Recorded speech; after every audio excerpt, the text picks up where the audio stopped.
Hello po, good morning, Congressman. Good morning po. Nandito po ako ngayon sa Jupiter, nag-almusal, Congressman. Oo, nakapag-hire na po ako ng engineer na ghost engineer. Limang ghost engineer. Tapos yung mayroon akong dalawang foreman na ghost foreman din. Din po.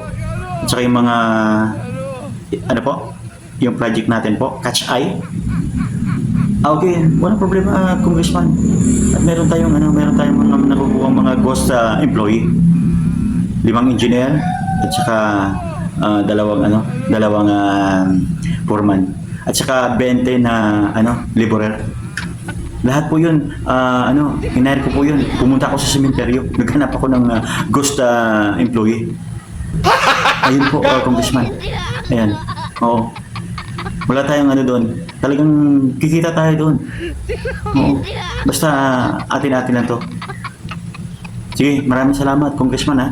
At at least makagawa tayo ng project at medyo malaki-laki ngayon ang budget ng DPWS tungkol sa Kachay.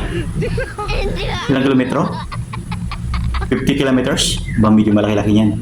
Kaya niya ng ating mga ghost employee at ghost engineer. Sige po, Congressman. Kita-kits na lang po tayo. Okay, thank you. Hey!